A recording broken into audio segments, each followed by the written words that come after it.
and so the meeting is hereby called to order. So I invite everyone to take their seats so that we can commence this evening's proceedings. Okay? So my name is Gemma Bain Thomas. I'm the secretary on the board of directors, and I will be the chairperson for this evening's meeting. We wish to acknowledge the other members of the board of directors, the president, and the other members to my left and to my right. We also wish to recognize Ms. Celia Edwards, from the law office of George E. Klein, who is also one of our legal representatives, and Ms. Deborah Cameron, the manager of the Grenada Cooperative League. As we go along, if any other dignitaries arrive, we will acknowledge them. At this point in time, having called the meeting to order, I now invite Mr. Lazarus to lead us in prayer. Good afternoon, one and all. As we all stand, let us all bow our heads in reverence and acknowledge God's presence. Father God in heaven, we invoke your divine presence. We ask you, Lord, to bestow upon us your divine blessing. We invite you to be at this meeting, Lord. We pray, God, that your presence will provide a welcoming and inclusive atmosphere, that each and every member present here, Lord, will feel free to express his or her opinion. We ask you, Lord, to take full control of this proceeding, that everything that will be said in decency and in order. Lord, your presence, we ask that by your presence that has brought us here today, will make that whatever deliberation, whatever decision that is made, will be done in order and in decency. We ask you, Lord, to take full control, and at the end of this meeting, take us safely back to our various destination. Those who are on the way, Lord, we ask you, Lord, to hasten their footsteps. Bless and direct this meeting. Take full control. And we ask this in the name of your Son, Jesus Christ. Thank you. Thank you very much, Mr. Lazarus. Please remain standing.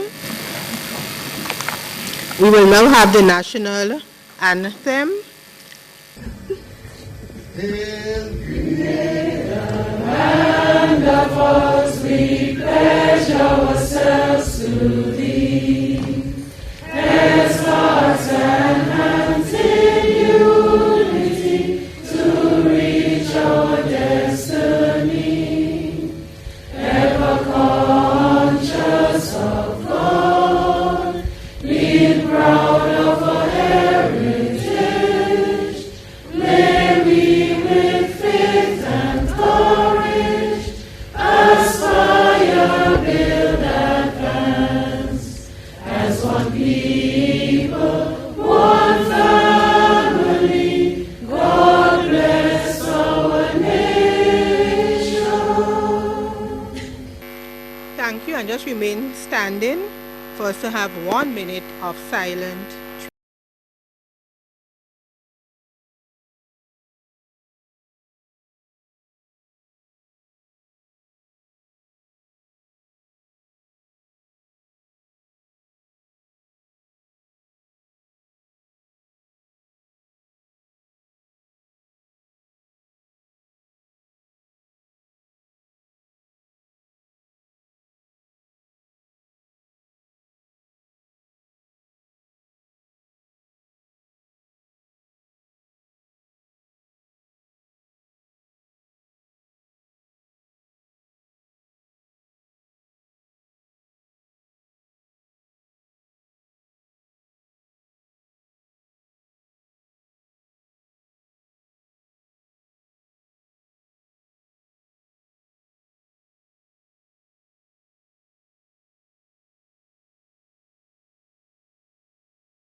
As we continue on our agenda, we have apologies for absence. We only have one apology for Mr. Ernie James, a director who is off island. Ladies and gentlemen, this special meeting was called for the purpose of discussing the report of the rebranding committee, discussing our business case for rebranding, and also a resolution pertaining to the registration of a new business name. At this point, I invite the President to give us his message. This must be the sweetest voices I have heard in years. Give yourself a round of applause. This being said, I now move that this auspicious gathering take the decision that all future gatherings of this size or magnitude or importance now sing the national anthem verbally instead of recording. All those in favor say aye. The ayes have it. The ayes do have it. My brothers and sisters, I wish to acknowledge in our presence some very important people. Sister Deborah Cameron, the General Manager of the Grenada Cooperative League, Miss Celia Edwards QC from the Law Office of George E.D. Klein, and Mr. Philip Telesford, the President of the Grenada Public Service Cooperative Credit Union. All right. Okay. Dear sisters and brothers, once again, I thank you for giving me this opportunity to serve you as president of your credit union since 2011. During that time, I have sought, with the support of my fellow competent, visionary, and committee directors, to continue on the growth path that was started by previous presidents and boards, and to ensure that the credit union remains poised to capitalize on all opportunities in the interest of all of our members. As reported to you in the 2015 AGM, a new strategic plan was developed for our credit union for the period 2014 to 2018. This was developed through consultations amongst the directors, committee members, management, and staff of our credit union. And it was facilitated by our distinguished past president and now chairman or president of CCCU, Brother Aaron Moses. Some of the issues raised during these consultations were the new growth opportunities being provided through the strategic decisions of some of the mainstream financial providers, the challenging profile of our membership, the perception of the credit union amongst the general public, and whether or not this facilitated the realization of its full growth potential from its open bond. The report of this assessment, based on a survey of the local market and the assessment of other credit unions and financial service providers in Grenada and in the region, interviewers with members while conducting transactions at all branches, and interviews with staff at all levels confirm a mismatch between our image and the market demand among current and potential members. The survey also highlighted some organizational weaknesses in service delivery that needed to be addressed. Your board of directors took the decision to address these deficiencies through a project, one, to review and re-engineer all internal processes to improve efficiency and service delivery. 2, a project to develop a more service-oriented culture at every level of the organization to include directors, committee members, management, and staff. And 3, a project to change the perception of the credit union to be more innovative and appealing to the wider Grenadian market and the younger generation. That is the rebranding. Sisters and brothers, I am very confident that the successful implementation of these decisions would redound to the benefit of the credit union and every member of this noble institution. As we maximize on the opportunities for growth, capital strengthening, and long-term sustainability and prosperity. We owe it to ourselves and future generations of our credit union members to continue to build an organization that will serve and meet changing needs while holding true to our core philosophy of people helping people. Sisters and brothers, the decision to rebrand does not diminish who we are, but rather opens us up to more. We will register and operate under a new business name that is short, easy to remember, and one that really reflects the design of an optimistic and prolific future for generations. I consider this to be one of the proudest moments for public servants who are members of this credit union, and for our founding fathers whose legacy we now carry. The Grenada Public Service Cooperative Credit Union is the strongest credit union in the country, paying dividends every year to our members. Not only that, and apart from our attractive interest rate on savings, we are consistently able to give back 1% interest rebate to our members every year. Today, we are gathered to make the important decision to rebrand our credit union. The decision to rebrand does not diminish who we are, but rather opens us up to more.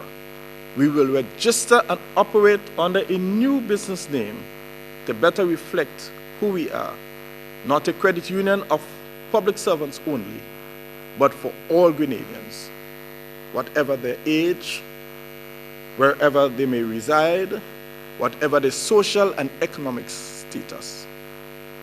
Our corporate entity and identity will remain the Grenada Public Service Cooperative Credit Union, owner of our new business name, the Ariza Credit Union. Through the other organizational renewal initiatives taken, we intend to hold true to the promise of the brand, focusing on the individual member, providing a welcoming, all-inclusive atmosphere with consistency and professionalism, providing prompt personal attention to each and every member, engaging in constant innovation for early introduction and adoption of new financial solutions, and finally, providing support for communities and people. Sisters and brothers, I thank you, and I look forward to your support for this initiative as we continue to propel our credit union forward. As president of this credit union, I am very excited to see how these improvements in the way we are perceived and do business will improve our relationship as we continue on the trajectory of growth for our members and the organization as a whole. I take this opportunity once again to welcome you, our distinguished members, to this very important discussion and decision-making process. Thank you very much.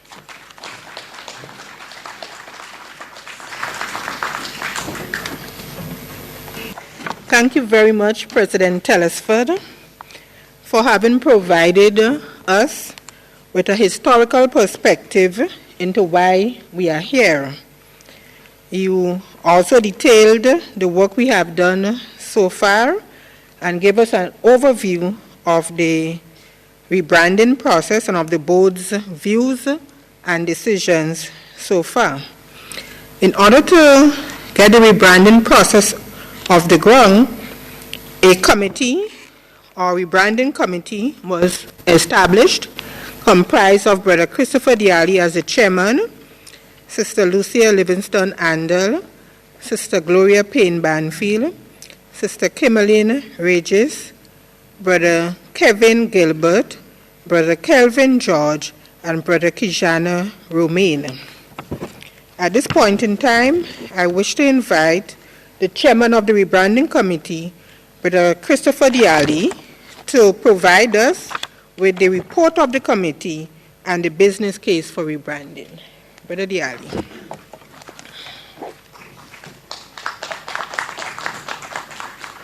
Thank you, Madam Chairman.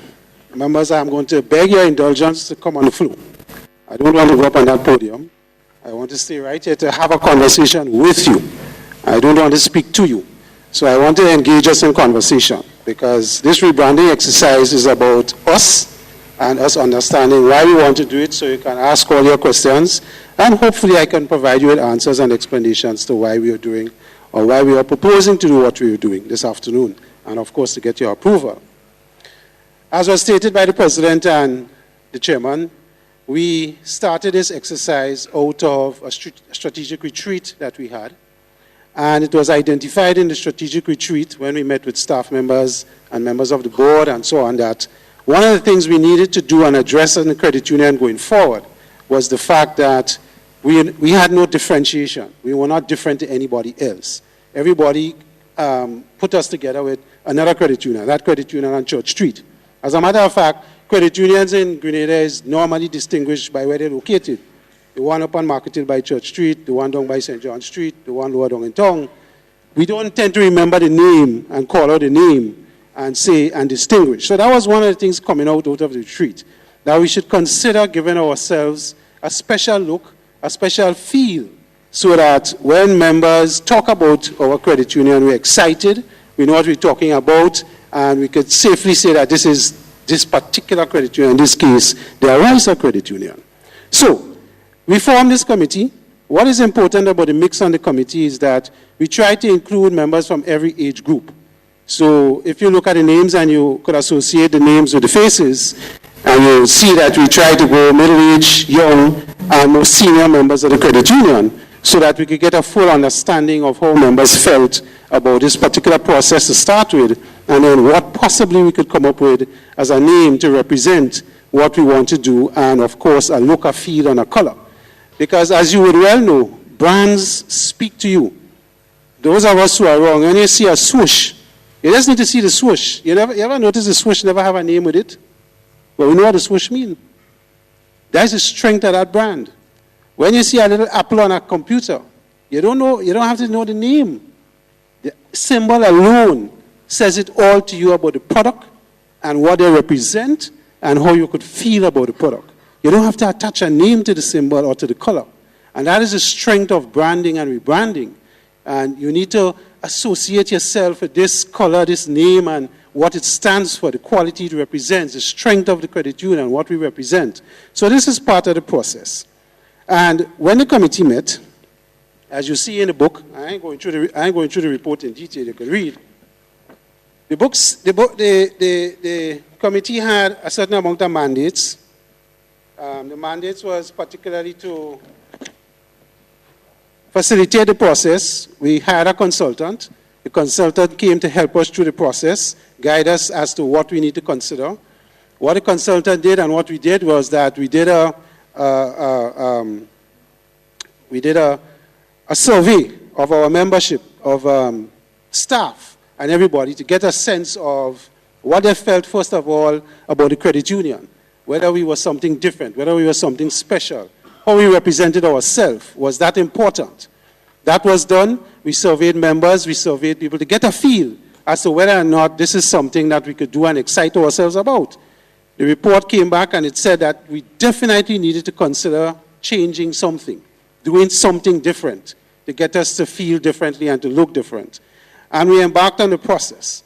The process involved us having many debates, many meetings. I can tell you that just to come up with the name Ariser and what it meant and what it felt took us months debating backward and forward. We considered many iterations, many different types of names. Look, feel, color, scheming, what the colors meant, and of course, the font, or what we call the style of the lettering.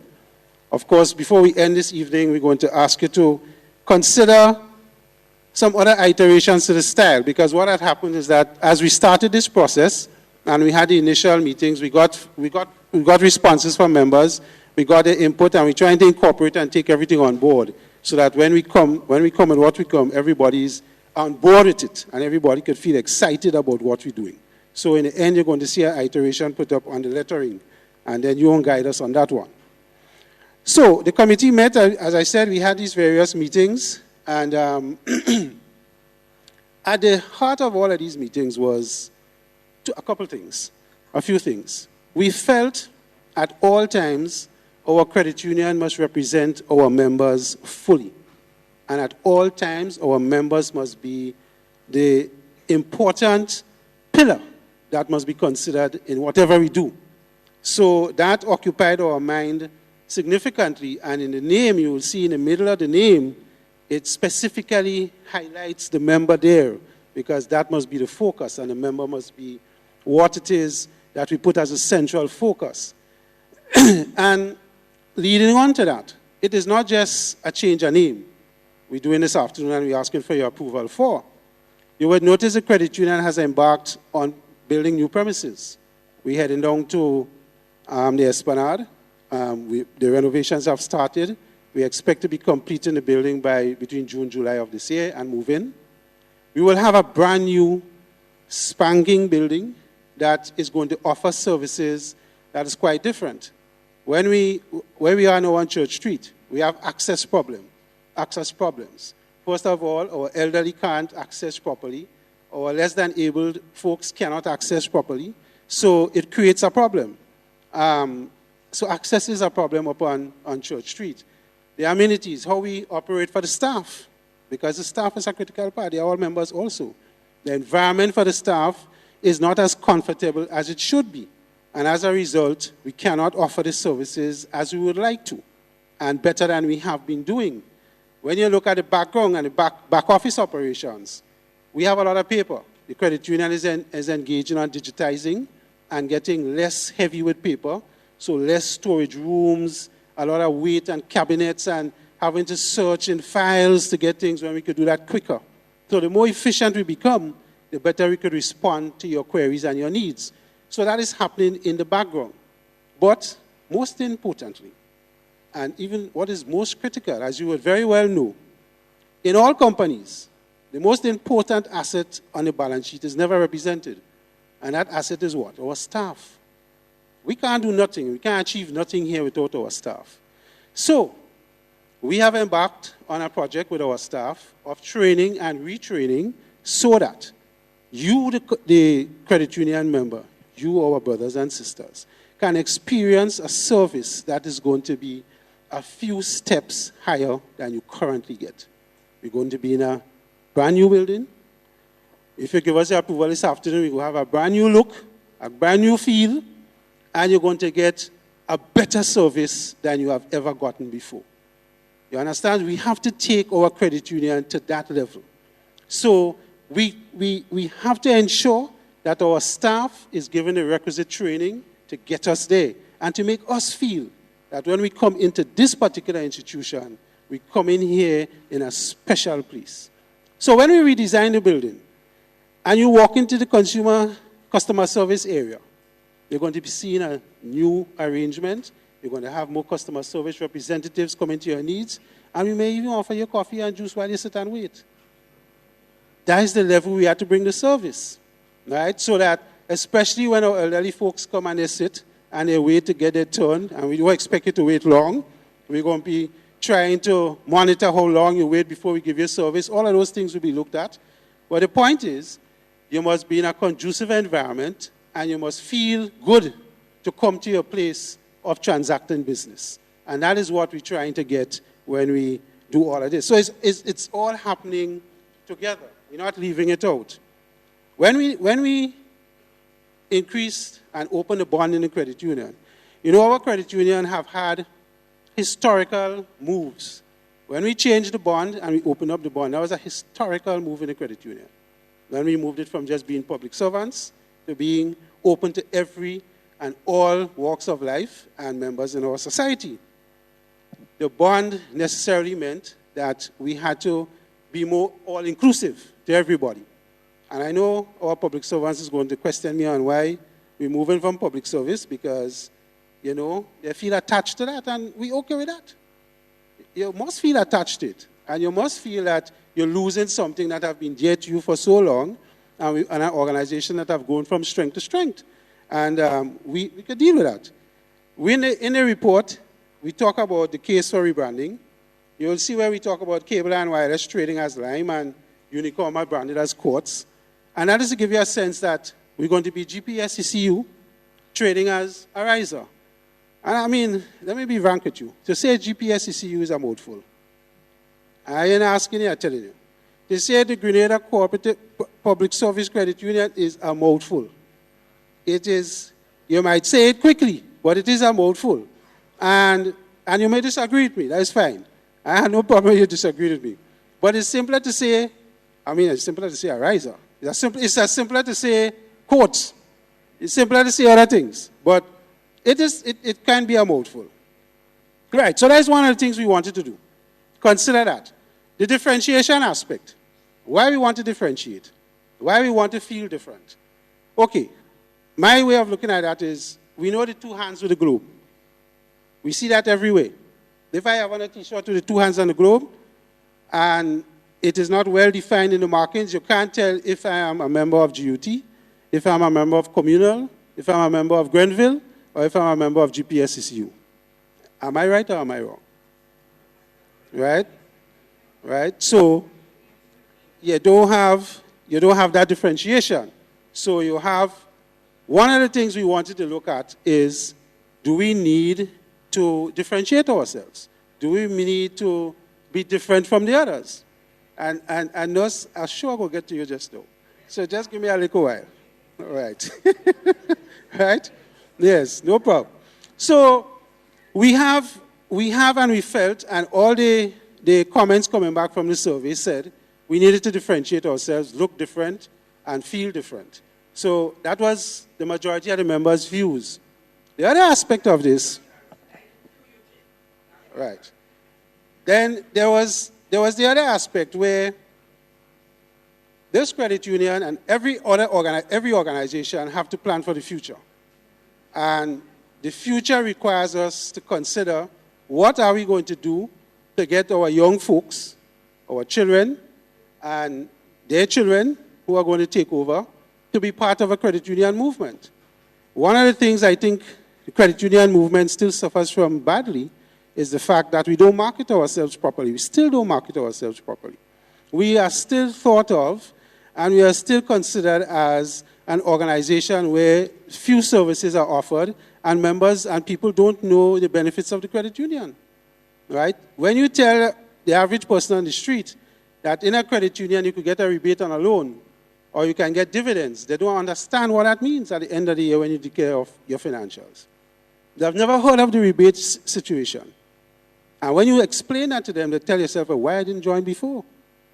Why have I not been in a credit union? So we do have an area there of advertising and selling our products better so we can get more members into the credit union. But we must find a way to attract our young people. Our credit union was the first credit union to just recently introduce a mobile platform. Right? Why we did that? Because all our young folks are living on that gadget of the device. And in order for them to feel part, is what we say in the world of management, brick and mortar versus clicks. We, my age group, and those older than me, like to go into the building, like to go and feel the tomato, like to get a feel of the actual environment. Our children and their children have no interest in coming into our building. They want to transact all their business on the phone. They want to transact all their business on a tablet. They're not interested. So if I cannot attract you and I cannot put services outside there for you to be attracted, I am slowly going to be committing suicide as an organization. So we felt that part of this change and this differentiation is to attract these younger people. That is our future. Because if they don't come into the credit union, we don't have a future in this credit union also. So that was part of the consideration. Rebranding has its downsides and it has its risks. I am not going to come here and stand up and tell you that we are going to rebrand and everything is going to be hunky-dory and we will not have possible fallout. But let's discuss what are the possible fallouts. If we rebrand, let us assume this afternoon you don't give us the authority to proceed to rebrand. What is going to happen? Obviously, the money that we spent is going to be lost because we didn't get the authority to proceed. All right? So that is the first obvious implication. Right. The second possible implication is this. By not rebranding, is our credit union going to become financially weaker? Right? The answer is no. But by not rebranding, are we going to deny our credit union the possibility to grow at a rate that we would not have seen? It possibly may. Right? So when I tell you about some of the targets we set, you will probably get an understanding of what I am saying. But would we deny ourselves, or would we put ourselves in a position where by not rebranding, we cost ourselves the possibility to grow and to grow better and to become bigger and to become a credit union that could consider giving you back more, right? Our credit union is just under 12,000 members. That is where we are now, right? Our targets between now and 2018, 2019 is to become 20,000 members. That is one of the targets, right? Who are we going after? Where do we go? Who are the people we're targeting to become credit union members to bring that growth? Has to be the young people. Has to be the young people. Our population is one where the majority is young people. So who we are to target? So we have to find a way to sell it to the young people.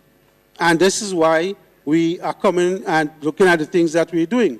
Let's talk about financial strength. Our credit union is the strongest credit union on balance sheet. We're not the largest. Grenville is larger than us. But we have the strongest balance sheet in all the credit unions in Grenada.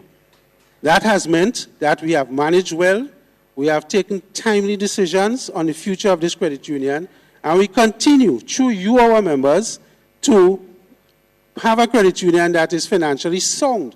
The members contributed that significantly. So, for example, at the end of 2015, we haven't announced our financial results yet. You will get that at the AGM. But to give you some indications of some figures, one of the major things in financial institution is what we call the non-productive loan portfolio. And you know what that is. That is members who are not paying their loans and we have to write back and we have to write off. And as a cost to us, it hits our profits at the end. Our credit union has a target of 5%. Right? Our credit union has a target of 5%. At the end of 2015, we were just a little over 5%. That's an excellent job done by the staff of our credit union and the management. We have to applaud them for that. Right? That is an applause that we must do. Because other financial institutions in Grenada are in double digit, including the banks. And I'm asking you that, I'm telling you that. Right? So we are doing well as a financial institution and we're managing well. right? Your board have managed this institution with management very well. What could be the other downside to this? One of the things in any organization is what we call the feel-good effect. Feel good. I think everybody know what I mean. You have to feel good about the place you're in or the place you're working for. If you get up every morning to just go to work for a salary, the organization ain't making no strides. If the staff is not energized and motivated to go the extra mile or to give you a better service, we are making no sense. Right? So we need to have a feel-good effect in your organization. That feel-good effect comes from what? You have to feel good to put on any symbol that you represent. So, if I don't feel good about my symbol, if I don't feel good about my colors, if I don't feel good about the environment in my organization, and I feel it's not conducive to work, I come into work, but I come into work disgruntled. I come into work and I'm feeling good. And that translates to you. That translates to you, the members. Because you come and sit down with a loans officer to discuss a loan, and that loans officer ain't feeling good about your work, and when she walk in, she going to be very short at you. And you're going to feel it. And you're going to come and say, we don't have the best service. Now look at how they're treating us. They didn't want to speak to us, and so on. So we had to have a feel-good effect. The feel-good effect is not something we could touch. It's not something we could put in terms of money. But it is a thing that is critical for us as an organization to move forward. Right? So part of the rebranding exercise is to give us the feel-good effect and see how that goes. Right. So you have the name in the booklet. It's Ariza. I would not go through. As I said, you could read. It says, Ariza Credit Union, your financial freedom, your future. All right, the tagline is your financial freedom, your future. So you have to, we try to capture here that the credit union is about offering you products and services that will expand and grow as we grow. We were the first to introduce ATMs as credit unions. So this is a credit union that is progressive. We're taking the risks and we're stepping forward because we believe our members will demand these services of us. Your future. We expect to be here for you, your children, and your children's children. We are your future to be part of this credit union. So we want you to be here. And this is why our tagline is, your financial freedom, your future. It is yours. Right. This construct of the name. Ms. Regis, could you put up the logo on the screen, please? Ariza. Thank you. I'll put it up. Right.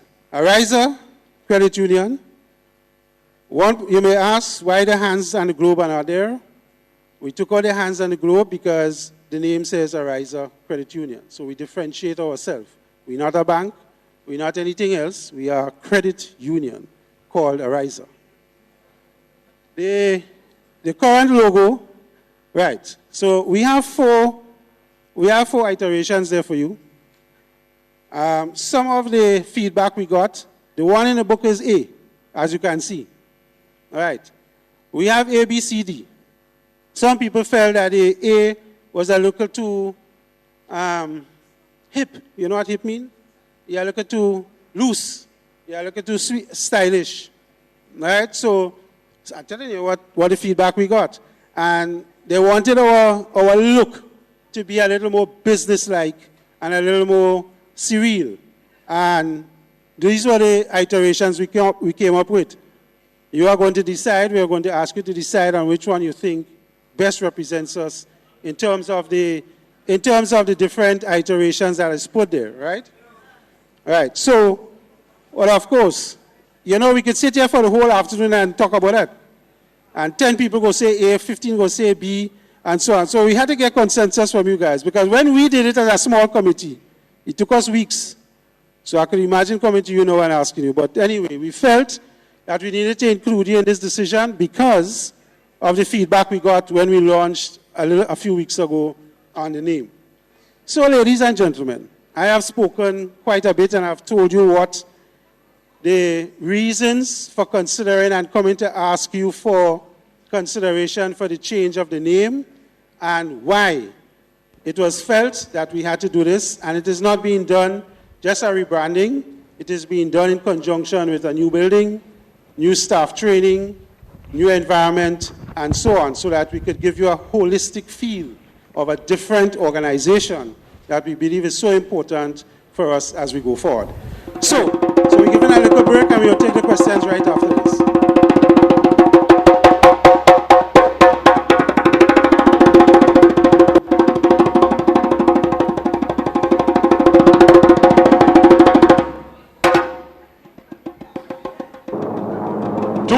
After World War II, in the year 1947, 11 Grenadians and Miss Daisy Bryan formed the credit union, the Civil Service Cooperative Credit Union. And this is how the movement was born.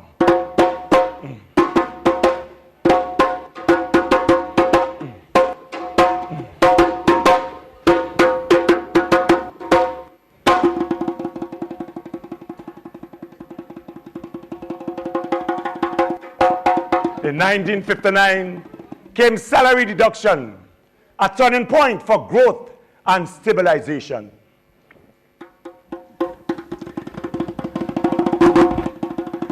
The race is on, and success are ahead of the rest. We introduced the first automated teller machine, bringing to life a very big dream. Round of applause. And not long after, even though things were hard, the first to introduce the international debit card. We are ahead of the rest, clearly ahead of the rest. In 2015, we introduced mobile and internet account access.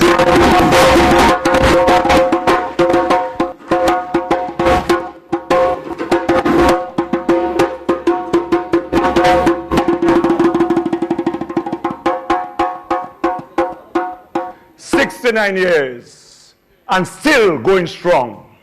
From the Grenada Public Service Cooperative Credit Union to the newly proposed ARISA Credit Union. Arising from the horizon with vision and leadership so strong, there's no doubt we'll weather every storm. Our track record is there for all to see. The many perils we over. Sky Red and Uncle Gary, 1955 when Janet mashed up the country. The events, comrades, of 1979 to 1983. We survived Ivan, we survived Emily, and we did so stoically. This credit union is a rock of this country.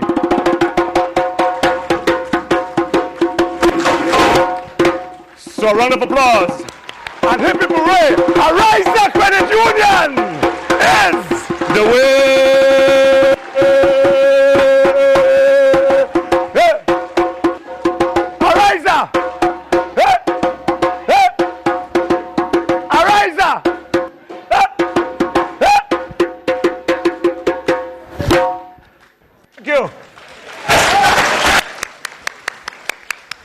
Ladies and gentlemen, members all. ARISA Credit Union. The ARISA name was developed to sound like the words rising and horizon, two symbols of reaching above and beyond. The sound created by the name is purposely very short and punctual for ease of memory and pronunciation. Visually, the stylized I in the middle of the name represents a person, the member, you. We are seeking to develop the credit union one member at a time, with a focus on the individual. The remaining letters in the name are there to envelope the credit union membership, which stands at the heart and center of ARISA. We strive to support and protect you in this capacity, to act as a solid foundation from which we will rise to financial success. As a metaphor, the ARISA Credit Union brand promotes upward movement, rising and ascension to financial freedom, and towards future success. The name represents nurturing, care, and support, and emphasizes the importance of members being at the heart of everything that makes ARISA the Public Service Credit Union. The colors chosen for the ARISA Credit Union logo provides balance and vibrancy. The shade of turquoise is selected because it's tranquil and calming. The color itself is a symbol of wisdom and protection. The deep orange color is radiant and energetic and represents the forward progress of the Grenada Public Service Cooperative Credit Union. We have made this progress in the past years, and we represent the newly proposed ARISA Credit Union. Our proposition to you is this new concept with a renewed focus on the things that our members hold dear, the things that we hold dear, and a focus on strategically positioning our credit union to grow by leaps and bounds. Thank you. Brothers and sisters, good afternoon. My name is Celia Edwards. I'm a lawyer. I want to congratulate you on what I see as a very progressive step that you're about to embark on this afternoon. The reality of the business world is that you have to keep pace. The whole world now is focused on making it easier to do business. You have a name which, would you believe, I did not know non-public workers could belong to the credit union. I am now a member of the credit union since I found out. Yeah. And I want to explain to you basically what is proposed by this on a legal basis by the name change. The Grenada Public Service Cooperative Credit Union is a cooperative registered under the Cooperative Societies Act. You see the words behind your name, limited. That is because there is limited liability. So you're a legal entity, a legal person, just like me. So the credit union at present could sue and be sued like I can. It could do business, you could contract and everything.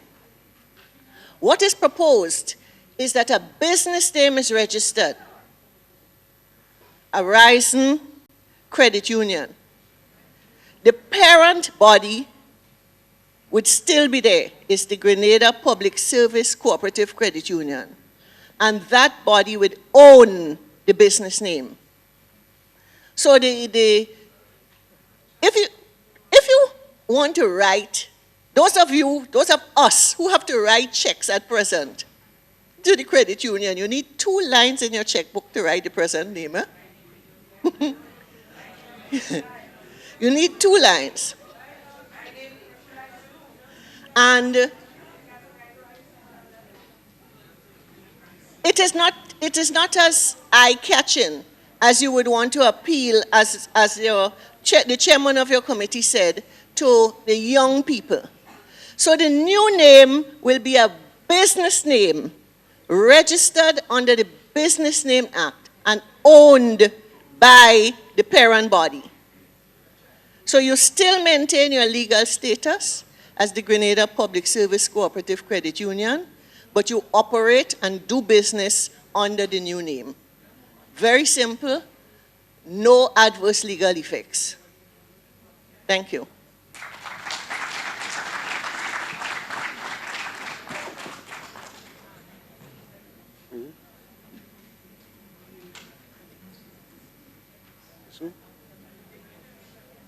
Okay. Right. So we're going to be opening up the floor for questions, but before I do, I want to recognize Mrs. Wilkinson, who is here, our other legal rep in the audience. She's also a member of our credit union. So, ladies and gentlemen, brothers and sisters, this is your time. Let me hear your comments, let me hear your questions, and I'll try my best to talk to it. And we're going to try and ask you to be brief, because a lot of people may want to express themselves. So we're going to try and ask you to be brief, right? Right, so, yes. Hello. Go ahead, my Yeah, first of all, I'd like to know the cost of the rebranding process, right? That's one. Secondly, I'd want to know if it is really necessary to change the name to Ariza. If, for example, the credit union is no more exclusive to public workers, then in my opinion, you just call it the credit union and forget about all this Ariza stuff, right? Now, you spoke about the expansion and so forth.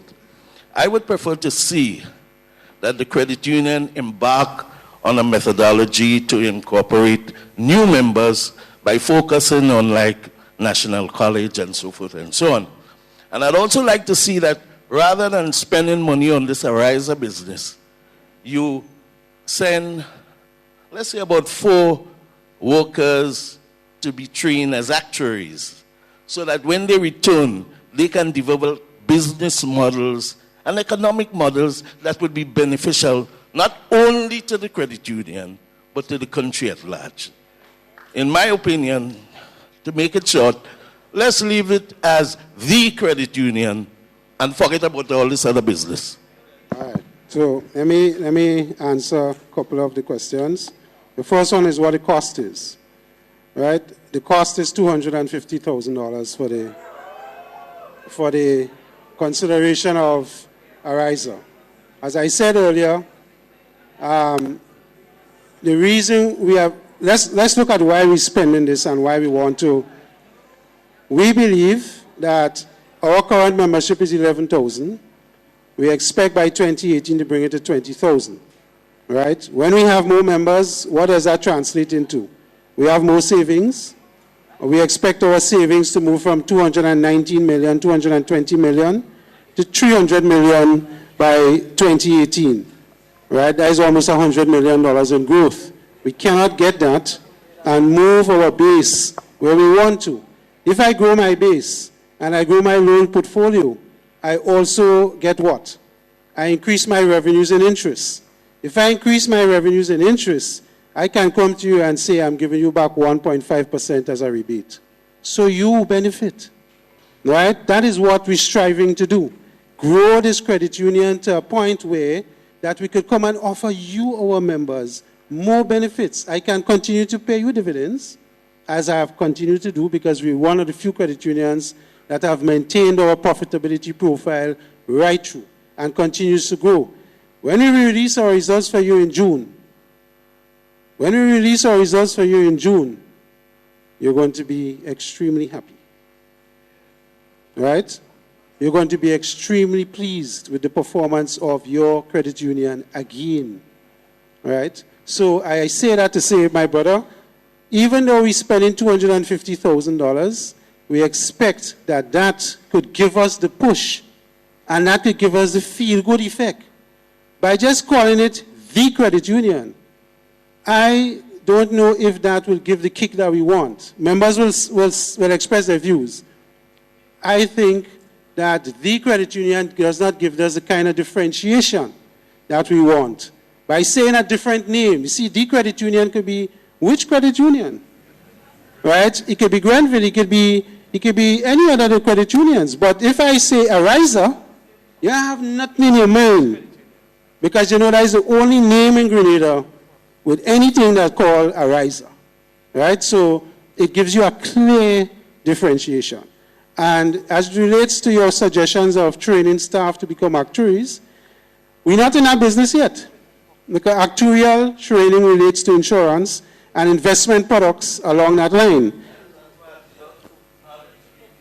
As I said, we're not there yet. Yes, that's what I said. No. Much more than that. Right. So, I may be, but from where we know that. Mm-hmm. They would be better able to take the resources of the credit union and bring it further and manipulate. So I'm agreeing with you. I'm not disagreeing. No, well, I'm agreeing with you. I said we're not there yet. We may be there shortly, but we're not there yet. So I'm not saying that we won't train in actuarial science.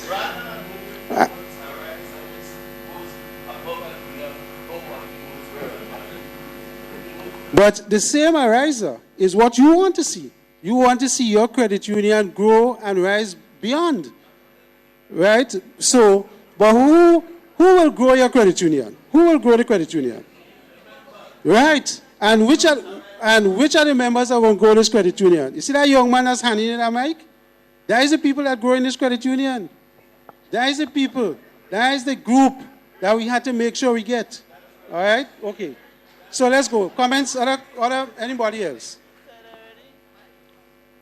Okay, you have a hand in the back there.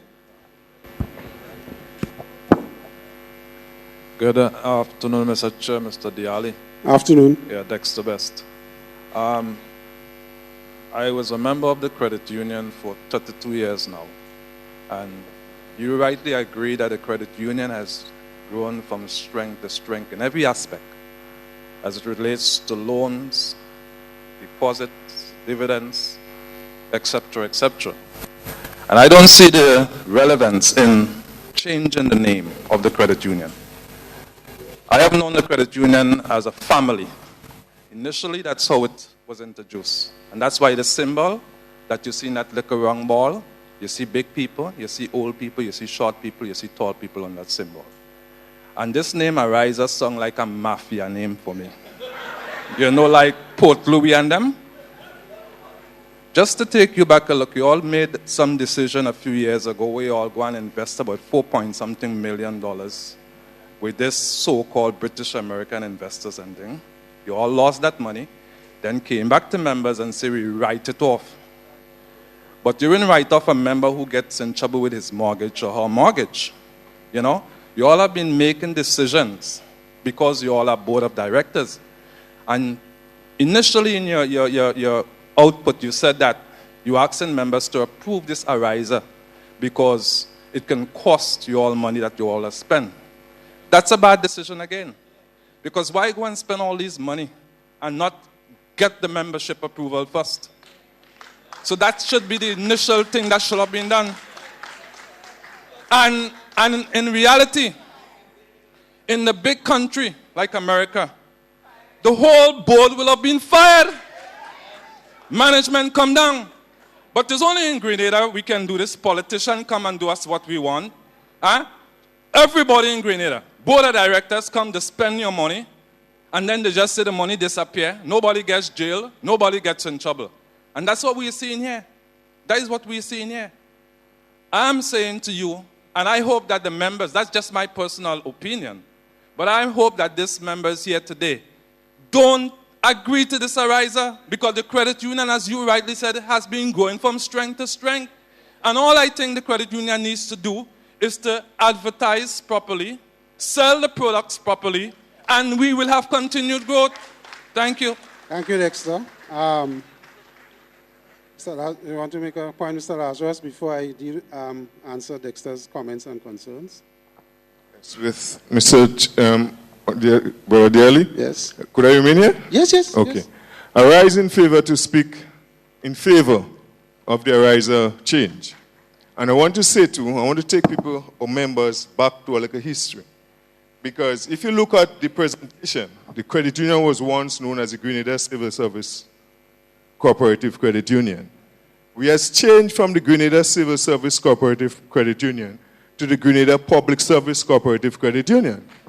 I remembered once, I've been in this credit union for a long time, when there was an issue to open the bond. A lot of members resented the issue. People say, let's keep it within the family. Why you want to open the bond? Why you want to allow other people to come in? Teachers Credit Union went ahead of us and opened up the bond. And that's where they had growth in membership. I also want to say too, that the only true indication of growth is change. I'm from an agricultural background. And the only true indication of growth is change. If you have a baby home, or a plant, or a puppy, you could be attending to that infant every day. You cannot see that baby growing. Growth is such that we cannot see that baby. But one day when you come to attend to that infant, that baby, you'll see changes. You realize that the baby is outgrowing his clothes. See how close. If you're not seeing changes, it means that you're not growing. And we have to take that in our personal life. If you're not seeing changes, you're not growing. Let him speak. The only true indication of growth is change. One of the other things I want to appeal to people is that they should read the section on page 8 in the document. Because if we change, like the attorney said, the credit union still remains under the mother thing of the Grenada Public Service Cooperative Credit Union. You just branding it to mean to say a riser that will distinguish it from any other credit union. If we have to grow, and I want to speak on so many things, because you know, Brother Diali, one of the reasons the international community say that the Caribbean is not developing, we're not keeping pace with changes fast enough. Right or wrong? We're too slow. We come in here and we're behaving like CARICOM leaders. When they take decisions, years before these decisions are implemented. If you need to grow, if you need to change, if you need to grow rapidly, you must see rapid changes. Some people are asking, why so fast? The credit union took a long time to move to reach that decision. I want to say, I want to stand up here in favor and ask the membership today to vote in favor of the Ariser. Thank you very much. Okay. Thank you, gentlemen. Right, let me, there's another person down there, so let me just deal with Dexter and then I'll come to you, my sister, and we have one here and one to the back. Right. Dexter, you said and you indicated that you believe we should have come first to the membership and then try to spend the money. Right. And that may be a valid approach. There's nothing wrong with that approach. But I believe when the membership comes in an AGM and selects a board of directors and selects the supervisory committee and selects the credit committee, we are putting our trust in these members to make decisions on our behalf that could see our credit union grow from strength to strength. If we have evidence, and Dexter, I'm agreeing with you, if we have evidence that the current crop of management and directors have put this credit union in a worse off position than it was last year, 5 years from now, or 10 years from now, fire them. I support you. But if you come to me and say, I must get rid of the board of directors or get rid of the management because this credit union is doing better year on year on year, this is one of the few organizations after the financial crisis had growth. Every other financial organization went down, couldn't declare dividends, had to write off loans.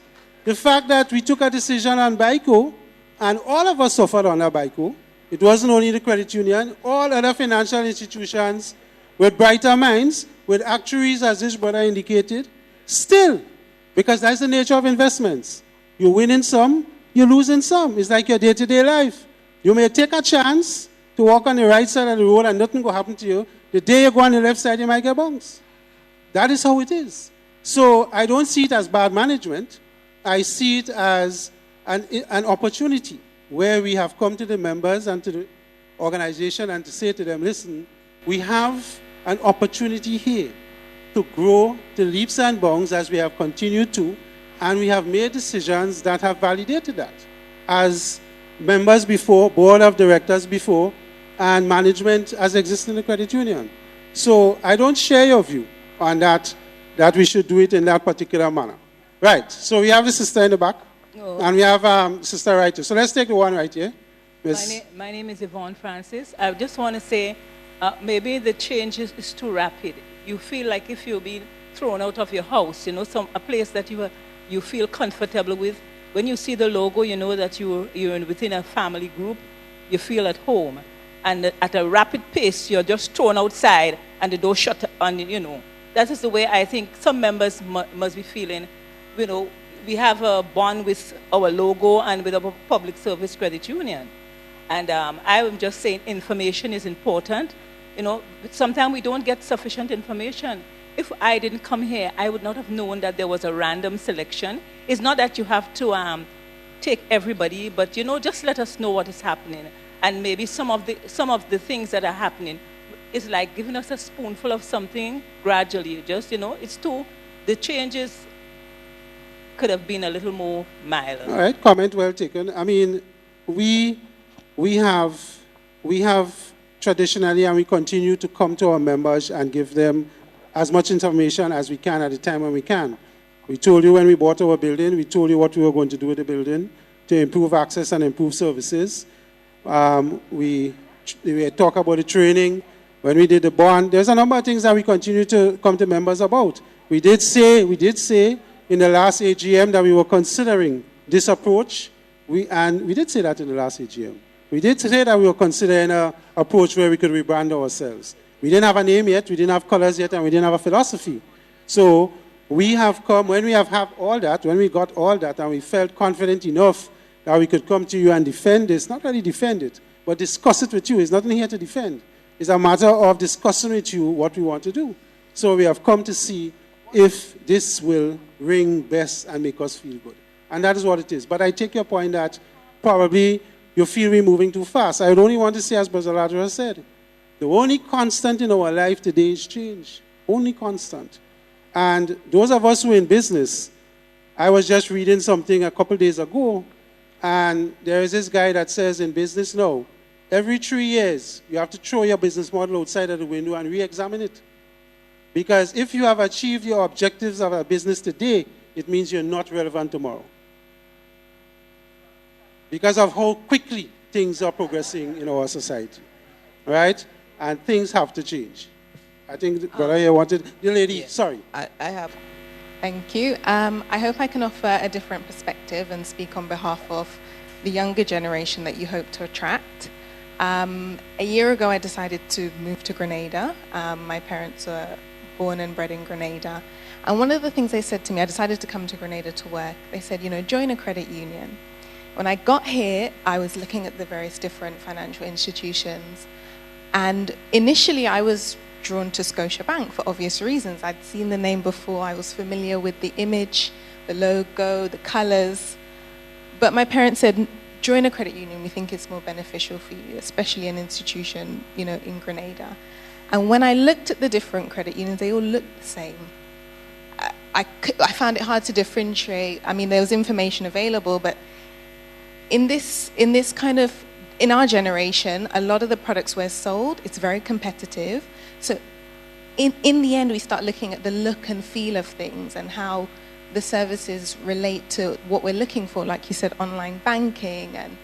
And those things do matter to the next generation. And I do believe that if you're looking for growth and membership within that target audience, we are going to look at those things. We are going to compare your logo.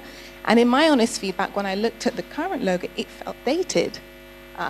And I think that the perspective of that is just looking at it in a more open-minded view and maybe what that new target audience will be looking at and thinking of.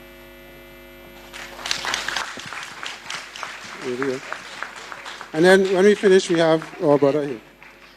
I understand the marketing implications of all. Oh, sorry, I have to stand up.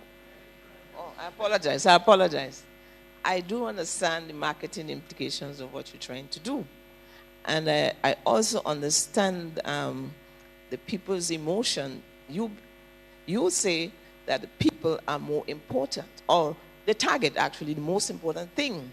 But you have not demonstrated that what you say there in by mouth is really what is your value underneath. Because you will have to accept the fact that you were wrong by not considering the people first. You went ahead and did all the business and then brought the strategy of business engineering by pulling the mat under the feet. But you know that the philosophy says that the pain will heal. So that's the strategy. So you hope the people will talk, but the pain will heal. However, that does not really reflect the respect for the family type orientation that you're really talking about. So in this way, I will agree with the people. So you'll have to take your whipping. Because right now you're sounding like we're in church, and the preacher is getting the people to feel guilty because they already did the decision, and then they want you to accept it. So you'll have to accept the fact that you did not do the right thing. However, yes, as I said, I understand the marketing implications. And I would, the logo, I think that your image of the first logo, whoever knows it, wherever it's known, I think that you should have it along with the new logo. Smaller, but I think you should keep, however you want to do it, but it should be some way along. Yes, have it along. Because people will know, it should, in other words, those who are already connected with you, they will know that this is the same organization. And you made a mistake by saying a new organization, and I wrote it down. You said a new organization. You know what I'm saying? And so you have to realize that the trust, you need to keep it for trust. If you are not different, you are only doing marketing, then that is quite odd. You should keep it, right? So that will help with the trust element, okay? And that will help with healing of the pain too. I agreed with Mr. Roberts because I had a question here earlier on concerning your marketing strategy now as you move along. And I actually had the question, have you considered TAMCC and SUU, since these institutions have a large percentage of students who will be coming onto the job market on a yearly basis, and they are in your newest target.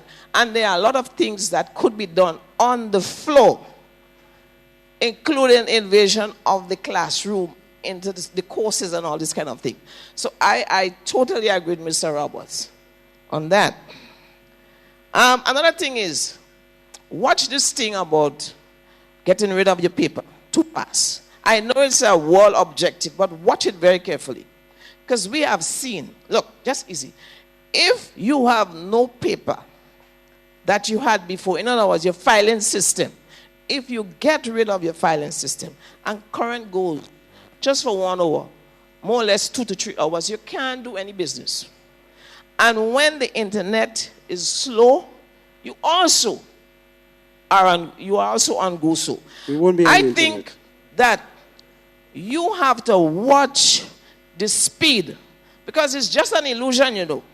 In the end of the day, we're all moving towards collapse. We're just going slow.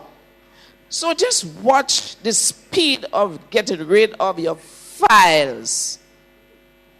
Because another thing is, rid of the files. Right? Another thing is, right? We spend $250,000. I really honestly believe that the union spend money too loosely. And if you spend $250,000, well, you give us, it's not a proposal, you're giving us the report, but you spend it already. And you run a survey, I had a question as to what percentage of the youth population were also involved in this survey, and I also had whether or not you had a name, but I see we had a name in the survey.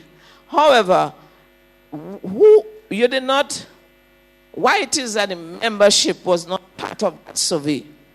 I mean, that would have justified some way. $250,000 a lot of money, you know. Because if a person doing a master's... The membership was part of the survey. Right? But me not more that.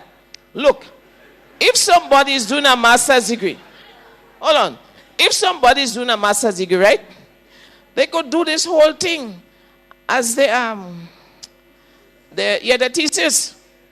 They could do this whole thing as a thesis. And it would not have spent so much money. And a lot of people sit down and say, hey, could have fixed that. I mean, I'm not saying that the other people in the business should not get money. But that's a lot of money to spend. That's a lot of money because that's our monies. Okay, thank you. All right. Thank you, sister. We have a comment here. I'll answer your concerns in a little while. Thank you very much.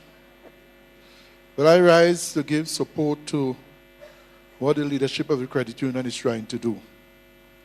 And I want to bring us back to 20 years ago, more than 20 years ago when I joined the credit union.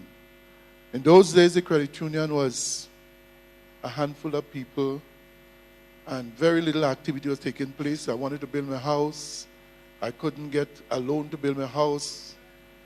And we look at what has happened over the last, let's say 10, 15 years under good leadership. And I think we really need to commend the leadership of the credit union for what they are doing. I am extremely proud about the leadership of the credit union, headed by the management team and Ms. Andel and the group of hard-working persons. I think they have done a lot.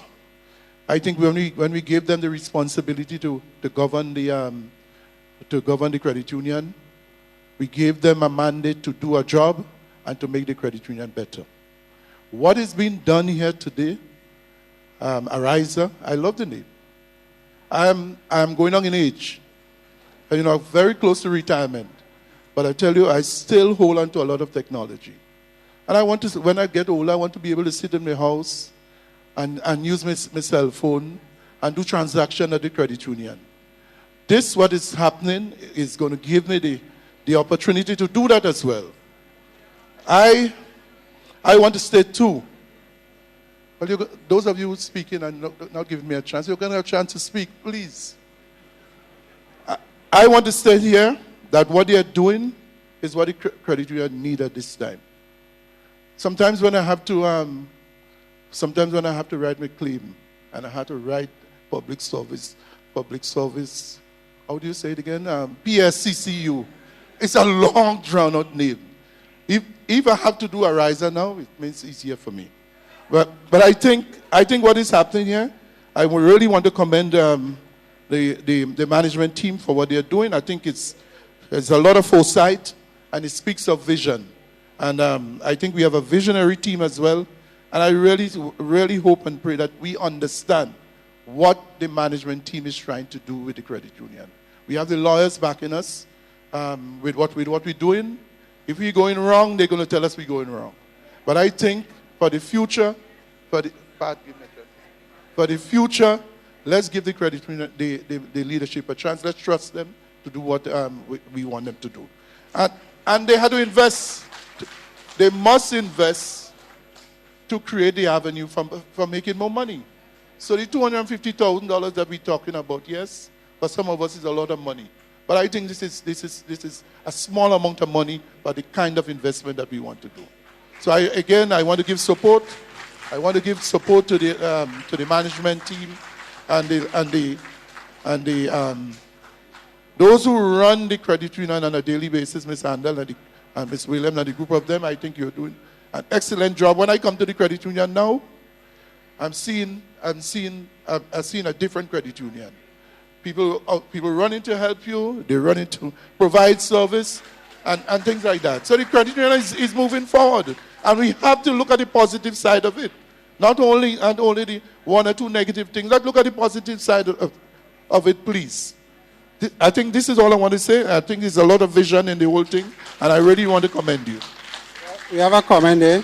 Brother, as you take the mic, I just want to address the sister and just say to you that I'm happy to be whipped.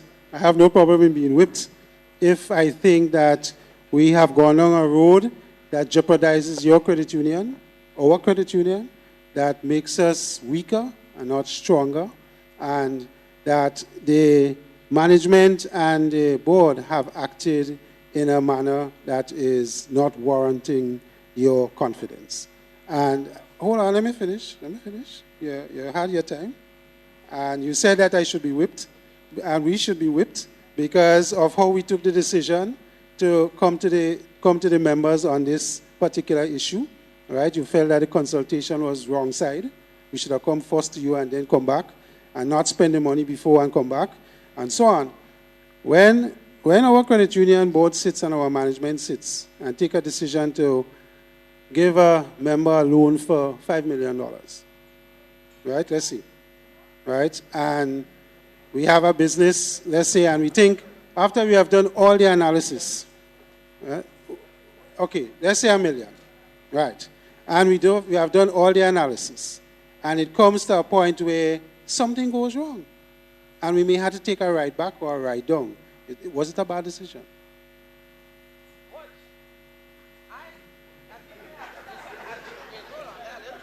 Right. So, okay, we're going to come back to you. Let me get the brother to stop, and then we'll come back. The only thing I want to say is this. The board of the postal service was blamed. Postal Corporation, yes? Blamed. I was out on the radio. They were blamed for what the condition or what the demise of what happened. Right? They say that people did not do a good job. Right. So I am not really disagree with you. If I would more maybe compliment you for having innovation, but your method, that's what we're talking about. Right. The method. I know, and that's why I said you felt we went wrong side. Because, you see, you generally believe that the members ain't know, or they're going to disagree with you. So we don't want that. No, at all. What we're doing is we're going to go ahead and do it, and then we're going to tell them. No, well, if we wanted to do that, we'd have never had a special general meeting, and we would have been in violation. No, we have gone through. I can't come to you in a meeting and say, I'm putting up a blank sheet and members tell me what you think. I had to come with something to you, or else how we go talk? I must come with something and give you something to talk about. Right, let the brother talk. Right. All right, the name is Austin Lewis. And coming here this evening, I came here unbiased, listening to the arguments on either side. I am very inclined to support the new rebranding and not a name change. I am understanding this activity this afternoon to mean that the company, if we call it that, the credit union remains and become the owner. And in Grenada, if we look around, we have had such in various businesses. There is one business now with a black background and a white writing with 5 letters, beginning with L and ending with E. That is a rebranding, but the company who owns that brand remains the same company. And I think we are arguing here over something that is not so, it looks trivial to me, but that's only my view, and everybody is entitled to his or her view. One of the questions I would like to ask, should we not do that today? Would we have need, and I want us as we think of what is proposed to us, would we have need in the near future, or in the medium term, or in the long term, to revisit that kind of activity that we are considering here today? Whether or not there would be need, or whether it would be forced upon us sometime shortly to consider rebranding.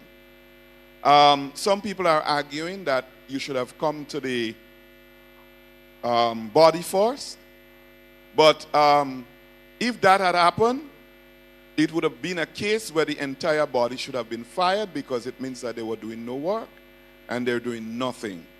You must do your research. You must come with something to propose to your body. And there is nothing here that says that the name Ariza will be the brand by which Public Service Cooperative Credit Union will be known after today. The body, my understanding is, and if I'm wrong, correct me, my understanding is, based upon the decision made by this meeting this afternoon, we will change the brand to Ariza, or we will retain the old name by which we are known. That is correct. Thank you. Right, we have a brother here, and then we will take Mr. Philip. We have one here, and then... Yes. Yeah, Go ahead.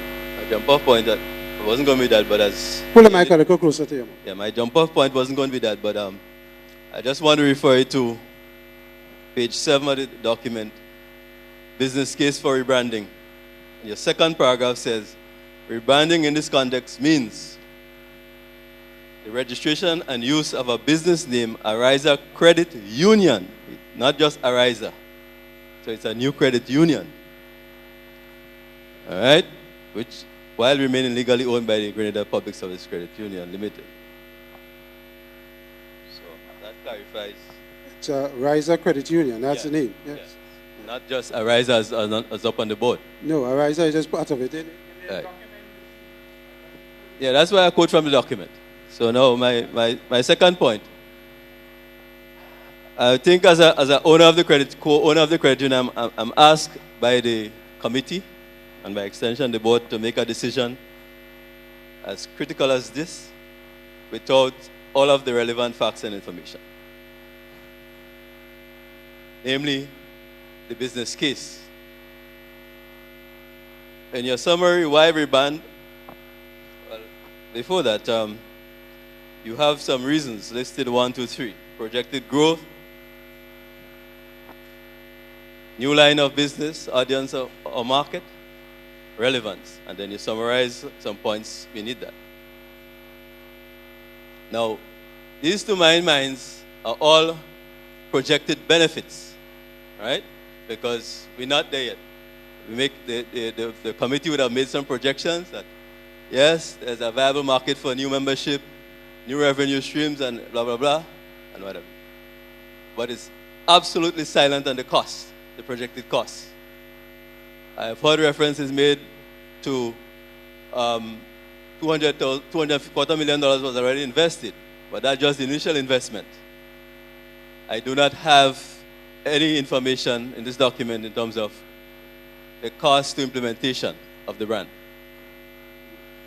Right? All right, so there will be costs in terms projected costs in implementing the new brand. Well, let me just... Wait, hold your point. All right, okay, go on. Right? And ultimately, what will be the projected net benefit to the credit union of implementing that new brand? So I think I spoke to that earlier, but I'll repeat no, myself. you didn't address it. So, and it's certainly not in your report as chairman of the committee. I'll repeat myself, but I know I did. Secondly, thirdly, you made past references to a market survey that was done of the membership. A lot of grumbling was taking place around the room about people, all the members here, people say, where the survey passed? Because we didn't see, nobody didn't see anybody surveying anybody here. And I would have liked to see, at least as an appendix, the result of that survey, broken down by the categories of the sample that was surveyed. Youth, whatever, pensioners, working people, and give us some statistics that come from that survey, right? We just hear a survey was done, but we have no relevant information. That's my point. So as a co-owner, I do not have enough relevant information and facts on which to base the decision and to give you an approval to go forward with this rebranding. So, all right, let me try and see if I could help you, and then pass the mic to Mr. Philip. You want to make his comment after. I did say that on the benefit side, my brother, and I hope you listen to me this time, I did say that one of the reasons we're doing the rebranding is to grow memberships to start with. We had 11,000 now, and we want to get to 20,000. And we were targeting who? Young people. So that's one benefit of doing the rebranding, as you heard the young lady speak a while ago. I did say we intend to move savings from 220 million to almost 300 million. That is going to be part of the rebranding process because we believe that with more members coming in and you have more members investing in shares and savings, our asset base will grow. I did say we intended to move loans from around 200 million to 280 million by 2018. And again, with more members, you have greater possibilities of them taking more loans. And I did say that will translate into more interest, and that interest can translate into better profits, and that we could give it back to members through the rebate system that we have on the loans. I did say that. So I don't know if you didn't capture that when I was saying that. But that is part of the rebranding thing. Let's talk to the cost. I said we spent $250,000 so far in consultants and surveys and the reports and so on. The other cost that can come with this is we change our letterheads if we get the approval to go. The stationery has to change. When we do our building in town, if you give us the approval, the colors will reflect the new name and so on. So there will be that, but those things are budgeted for already. So it wouldn't be part of the 250, right? They're part of the building costs. They're part of other things that we're doing internally. So yes, there is some cost, but the cost as we see it is a cost that we could recover quickly because of the growth that we're projecting on the revenue side. Right. So, it wasn't in the book, but I have the information, and we ain't doing it crazy because it came out of a strategic retreat that we needed to differentiate, and we embarked on how to do that. And we consulted staff, we consulted members, we consulted a number of people as to how. Right. So the name, a lot of us have an attachment to Public Service Credit Union, and that is fine. I don't have a problem with that.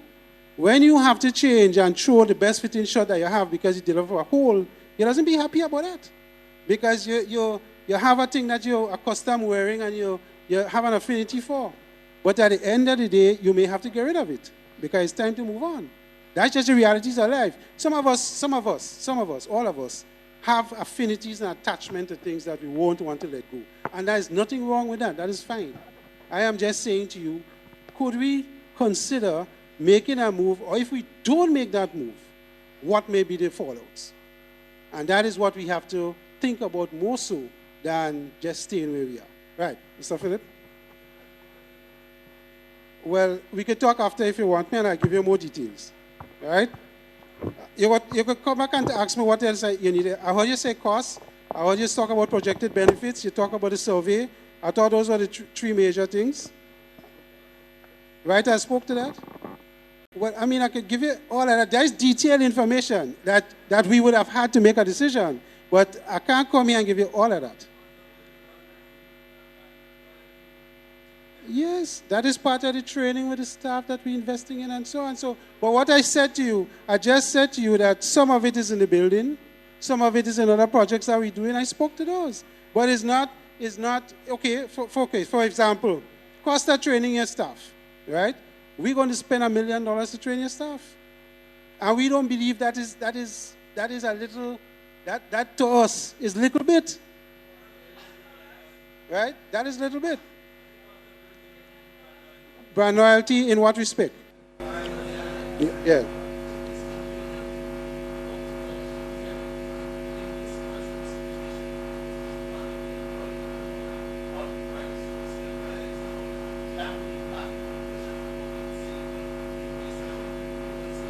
Yes. Let me ask you the question. Let me ask you the question the other way. In 2008, when the financial crisis happened, what happened in our credit union? No, everybody didn't. But what happened to our credit union? Sorry, but yes, some moved. But what happened to our credit union from 2008 to now? But their situation was worse than now. Yes, situation. That is the point. It could change any time. It could change any time. Right. Let Mr. Philip talk. I will come back to you. Mr. Philip. Brothers and sisters, let me make one or 2 points on what has been presented to us this afternoon. First of all, a little bit of history might be useful, and indulge you, old man, a little bit. I recall, and I see Brother Sandiford, and I noted Brother Lazarus made mention for it. I saw Sandiford present a while ago. But I recall having made the case for opening the bond between 12 and 15 years ago. And one of the things that seemed to have transpired at that time was the emotion that the older members of the credit union attached to this matter of the closed bond. And I recall having made the case that it was critical to the credit union's survival that the bond be opened. And it turns out that the executive of the time, I think it was led by Aga Alexander. If it wasn't Aga, probably was Everson Peters, one of those two. And eventually the emotions were overcome and the decision was made and the bond was opened. And we have seen the benefits, the result of the bond being opened.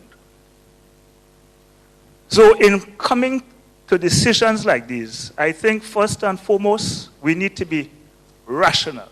We need to strip ourselves of emotion for, I don't want to call it old baggage, but that which we have been accustomed to. I do not know if Ariza or any other name is the right name or the best name or will be a success. In fact, I've had the privilege of teaching management at tertiary level, and we always refer to a situation involving what was then the world's mightiest brand, Coca-Cola, changing the model and having a resounding failure. That move from what was classic Coke to the cherry Coke and the new Coke and so on, it is one of the management disasters of all time. So I do not know that this direction that is being proposed may not end up in a similar way. But I do believe that the things that we have been talking about, the so-called benefits, are in fact business strategy proposals that could work, whether you name Monkey, Apple, Monkey, or whatever it is. It matters not. But I believe, however, that the case, the business case, is grounded on page 7 of this booklet. Go to that page 7. Somebody already referred to the page, but they didn't go down that far. Go to the paragraph before the last paragraph. Go to the last sentence of the 1,819 members who joined the credit union over the last 3 years. 243 or 13% are government employees. So this is no longer the public service credit union by composition. From the time that the bond was opened, we made it, in fact, there were 2 phases in that bond opening. There was the opening to all nationals. And then after the single marketing came into being, we had to come back to the floor to open it to CARICOM nationals because we would have been running afoul of the CARICOM Treaty. From the time we did that, we have moved away practically, even though not legally, from the name PSSCCU or whatever the tongue twister is. That is the objective reality. That is the objective reality. And I believe that what we need to do is to see not just this question of name change or rebranding, but what is the business model? What are they proposing? What are the strategic imperatives and initiatives that are going to take us to realize the targets? The targets, Mr. Diali, are not the benefits. What we are talking about is a survival strategy. And the young lady who spoke earlier and made note that her first inclination was to the Bank of Scotia, and her parents made the case for her to join a credit union, which she found to be indistinguishable one from the other. That is what we have to listen to. So the case has been to the open bond, and the survey that Mr. Diali spoke about, and I agree with my last comrade there, that the results of that survey should probably be, oh, that's Magnus Clark, sorry, I didn't recognize you. The results of that survey should be shared with us because that is the case for this proposal. We are dealing with people who are on a mobile phone 24/7. They are the ones, in fact, funny enough, I passed on my way down to here, I passed in Church Street, and had to drop off a form for Mr. Brother Kipling. And the security guard refused to take the form. Tell me, come back tomorrow. No, I wish I could have clicked the form into the office. Because that's what young people would want to do. All right? And this is what this exercise seeks to do. Yes, the management and the leadership may have made some blunders by not having come to the general membership before, but I could assure you, this wouldn't be the first leadership to make a mistake or to sometimes move a little too fast, faster than we can comprehend or we're willing to deal with. I recall a couple of years back, we had a decision to make one morning, and we made it, and found out afterwards that we did not have the regulator's approval. You know what I'm talking about? That piece of land we bought in Granans. But we still have it. And while it is, I remember getting a load of blows on the floor for that piece of land. It could have been converted into loans and all the rest of it. But trust me, the day is yet to come when we shall see the wider benefit of Grandlands. I could say the same thing about Montreal. And I praise the older heads who were still spearheading the credit union from the days of Val Francis, Merrill Forsyth and company, when certain strategic decisions were made which changed the management of the credit union and changed the strategic thinking.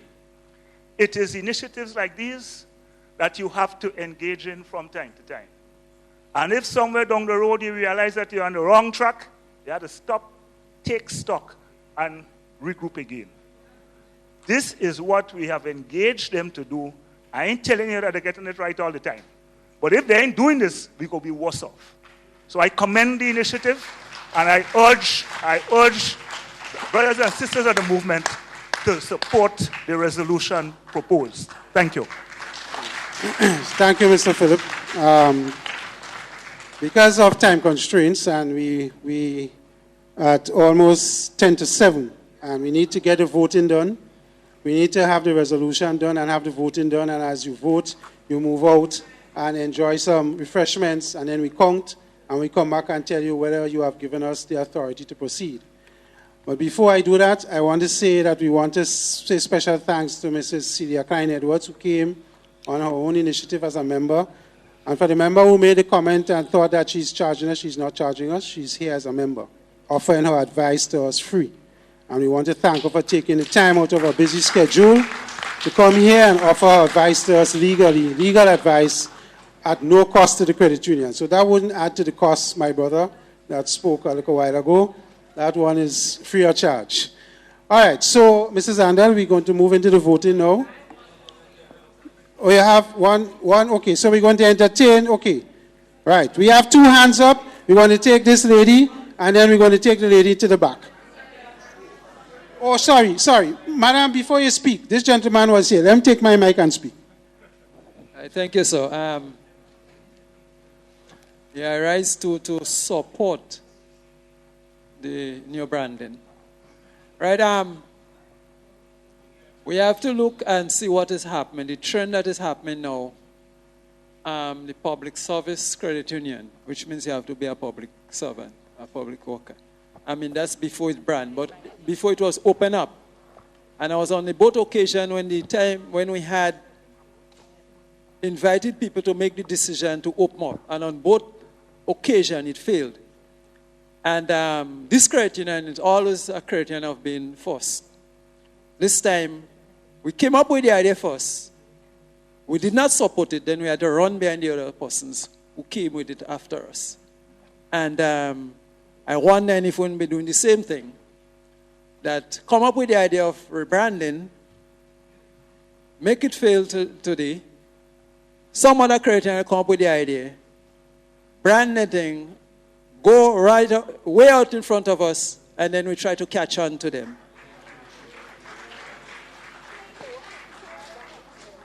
What I'm saying is that, and we also have to look at the trend. These days, the trend seems to be more contract workers. And the public service is dwindling. It will be, based on the trend. And a lot of more contract work will be more contract workers will have. And we will want the credit union where the mister who working on so-and-so estate in his banana field could be part of our credit union. The man on the sanitary worker on the road cleaning the street and everything could be part of our credit union. And not just yourself. Even the credit union, the public service name, the guy might say, well, public service, like them people on top of there. I can't join that. So we want to open up to everybody. And I believe the branding is a good occasion where you could do that. And I fully support it. And I don't want us to lose this opportunity, having to run behind people again. After we have our idea, fail the idea because we fail to vote for it, and then we have to run behind people when they come up with the idea. So I want us to support the idea of rebranding. I believe Somebody else said me a while ago, when electricity came out, a lot of people said they don't want that. A lot of people say, me, I want that. They rather to say the candle and the torch and that kind of thing. Because but look today, everything is our electric. We could just touch a switch, our television on, our lights on and everything. Let us don't lose this opportunity to rebrand and to be way ahead in front of the others. Please. Ma'am, my sister. Good evening. First of all, nothing was said. I want to find out what the rebranding have to do with the new building. No discussion, that stayed on the side. But I get the impression that the new building has to do with the good feel and the good look, right? Did the committee take into consideration the whole economic environment? We're talking about expanding, moving forward. But one of the considerations is the employment status in your country. If we're expanding, we're giving more services, but there are less and less people being gainfully employed. So what is the effect of that on your branding and expanding? You take all this thing into consideration? So, I want to say another thing. We're talking about the feel good and all of that. The feel good has nothing to do with the real fact. It's a business you operate in, and it's not about feel good.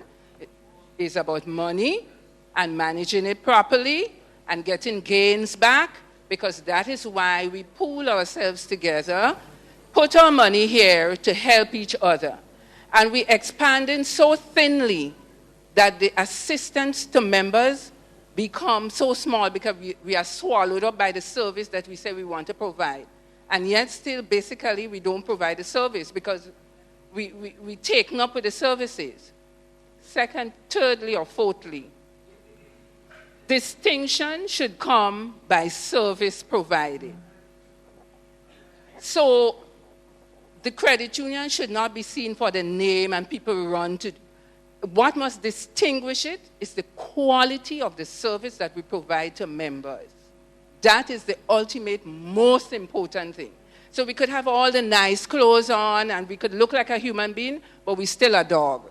You understand what I'm saying? It's not just the dress up.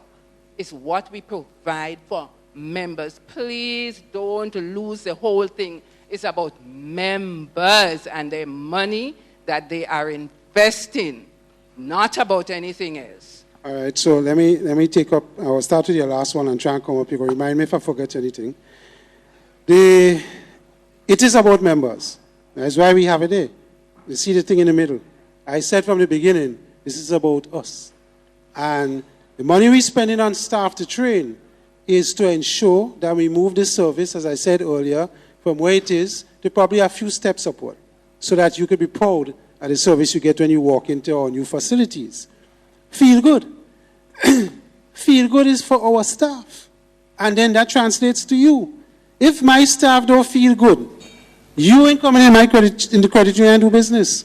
Because they can't attract you to come here and sit down and make you feel good when they finish serve you. Well, right, so the service comes with the feel good. If our staff is not motivated, and their morale is low, you think you could get good service? Yes, but professionalism comes with being a motivated person.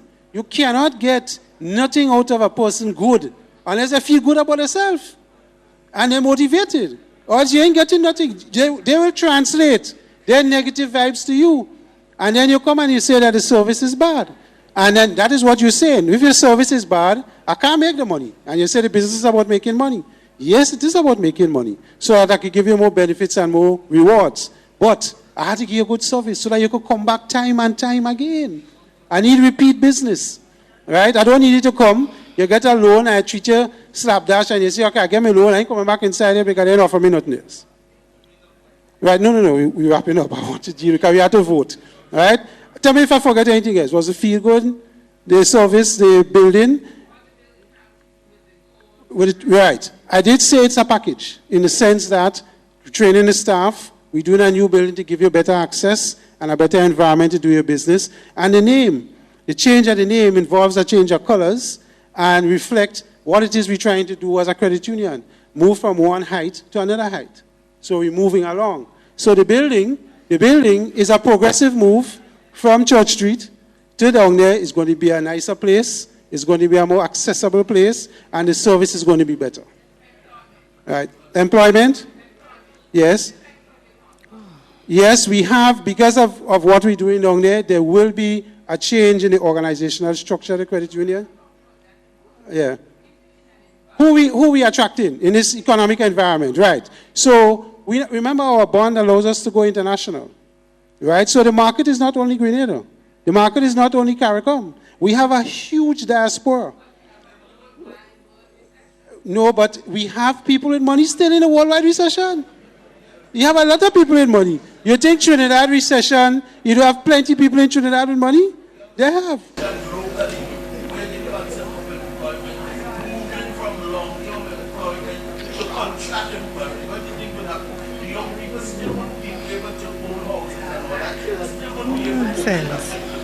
No, well, okay, so I agree with you that may be happening. So what that means for us as a credit union? We have to change how we do it. Right, so we have to change how we do things. Probably we have to start looking at how we give loans to contract people, contract workers. That is probably a new challenge that we have to look at because the environment is changing. If I don't change to reflect the environment, we're in trouble. Right. So let me wrap up because we must wrap up and we could talk for the whole evening. Right? So we need you to consider the resolution in the back of the book, right? We are asking you to vote in affirmative for the resolution that is there. Right, page 15, I don't think I have to read it. I think everybody see what it's asking for. You're going to be asked to go to the back to make your choice. Say whether you're voting for it or you're voting against it. We would very much appreciate if you could vote for it. We think the positives outweigh some of the negatives. And as Mr. Phillips says, there is risk in everything. We're not telling you that this is perfect and it may not have its risks. There are risks. But we're hoping that we could manage the risks and keep it to a minimum and we could see the benefits of this. So, brothers and sisters, ladies and gentlemen, let me now invite you. Is there a process we want to do, Mrs. Andel? Right. Right, so Mrs.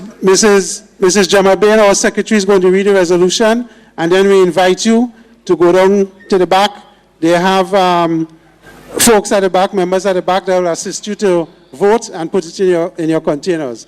We have the auditors present with us who is going to manage the count to ensure that the count is accurate and it's independently managed. And then if you still are wrong, after you have had your refreshments, we come back and tell you the result of the count. We hope that doesn't take too long. We will try our best to be efficient as we possibly can, but you have to be efficient and work with me. So try and be efficient in how you go to vote, probably line up and let's move it quickly, and then we come back quickly. Ms. Bain. Okay, thank you very much, Mr. Diali, and thank you, members, for your comments and questions, queries, everything. They were highly appreciated. Before we go into the resolution, we just want to acknowledge and recognize Ms. Margaret Wilkinson, who is our other legal representative who is here with us. So the resolution, hello? Before we go to vote, we need to read the resolution and have it seconded. Okay, so the resolution is registration of a new business name. Whereas the Grenada Public Service Credit Union has been known as the business and legal name of the society. And whereas the credit union continues to operate satisfactorily, but it has now become necessary to appeal to a new and growing market. And whereas it has been determined that refreshing and improving the credit union's image through rebranding would assist in capturing and satisfactorily serving this new market. Be it resolved that the credit union be rebranded through the registration of a new business name, Ariza, owned by the Grenada Public Service Cooperative Credit Union Limited and operating thereafter under the new name. Could we have someone to second Mr. Patrick? So we now commit. I'm standing here this afternoon to give support and to second the resolution. Thank you, Mr. Patrick. Thank you. So we now proceed. Invite the voting. So you go to the back, ladies and gentlemen, the staff will direct you, go to and the they will back. lead you to one of 4 stations where you can place your vote. There are 4 stations in the back, so we should be able to move this along quickly. Thank you.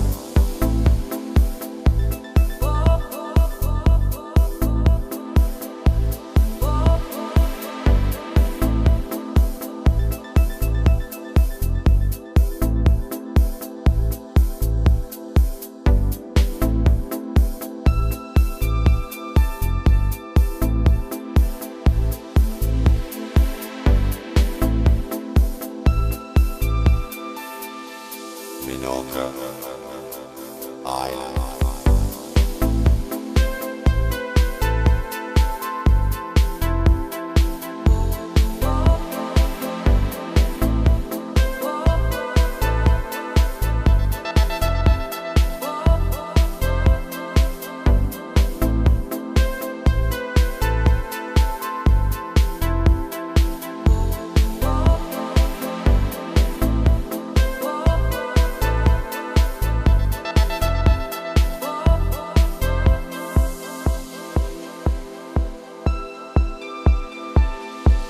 Minorca Island.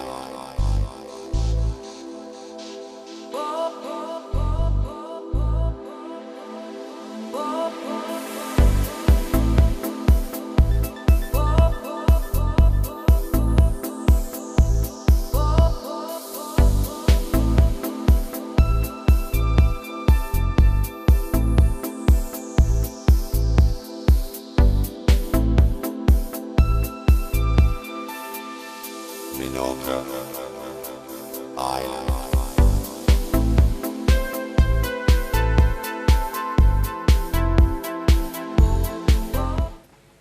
Good evening, ladies and gentlemen. My name is Michelle Millett. I'm one of the representatives from PKF, the auditing firm. We have counted the ballots, and regarding the resolution for the name change, 182 people voted. Of that, 166 said yes, and 16 said no. So that's 166 yes and 16 no. 16 no. Regarding the logos, 172 people voted. Of that, A got 91, B got 19, C got 15, and D got 47. So the A's have it, 91. Thank you very much. Thank you, Mrs. Millett. And members, brothers and sisters, we want to thank you for casting your vote. And apparently we have the mandate now to go forward with Ariza A. Ariza. So we keep you informed and we go forward. Have a safe drive home and please take your time. Have a good evening. Thank you.